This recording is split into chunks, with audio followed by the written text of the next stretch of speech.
2014 was an incredible year for us. In my business, we would say we were blessed, we were gifted with the actions of Brittany Menard. It was courageous. She could have been very quiet, but instead decided to come to Compassion and Choices. The reason to consider life and what's of value is to make sure you're not missing out. Seize the day. What's important to you? What do you care about? What matters? Pursue that. Forget the rest. No longer can the political forces and the people with political power deny the groundswell of public support and the depth of the need, because Brittany Menard demonstrated it so clearly. I can really feel the momentum of a whole different generation. People that are my age are coming out to me and saying, this issue has become important to me because I've seen the stories of people like Barbara Mancini. I tried to stand up and make sure that his wishes were honored. The hospice disagreed with that and they called 911. And my father was taken to the ER against his expressed wishes for treatment. And the police arrested me on the charge of aiding an attempted suicide. And I endured a year-long prosecution for that. We always heard, oh, we can do so much more with pain control nowadays. Well, this is 2014. It didn't work. It was a nightmare.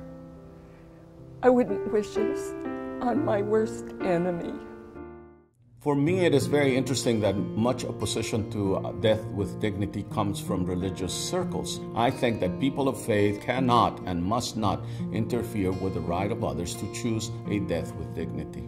You know, we're at a tipping point right now in the movement. Campaigns come and go in different states. And legislators from around the country are calling us and saying, my political judgment is that if I introduced a Death with Dignity bill, it would move.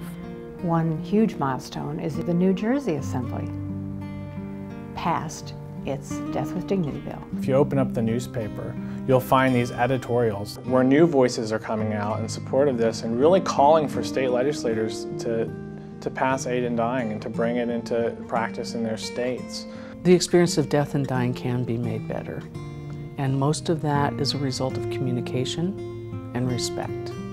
Compassion and Choices is the only service provider with end-of-life topics and information where anybody nationally can call in and get that information. It's an issue of personal freedom. When you think about anybody interfering with my desire to have a death with dignity, you immediately think about human rights and about American freedom. So it's apple pie as far as I'm concerned. It's this organic component of people coming out their houses saying enough is enough.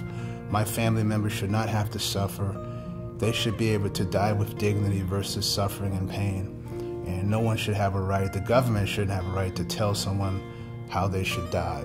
Compassion and Choices is so pleased to lead this movement that's advancing on so many fronts, legislatively, in the popular press, and in communities across the nation. What I see for us in 2015 is a lot of work. My vision for our movement is that it will become larger, younger, that we will have a lot more committed people of all ethnic backgrounds. I hope for the sake of other American citizens, all these people that I'm speaking to that I've never met, that I'll never meet, that this choice be extended to you, that this right, that we mobilize, that we vocalize, that we start to talk about it. Contact your assemblyman, contact your politicians who vote on this. Help us get the word out that there are people who do need the dignity of choice. I have deep, deep wounds from this experience. And I'm hoping that in working with Compassion and Choices, I can prevent this from ever happening to someone else. It was wrong. And my father didn't deserve to die like that. Join us visit our website, sign up to be an activist, sign up to be a volunteer, and make a generous contribution so that we can do the work before us.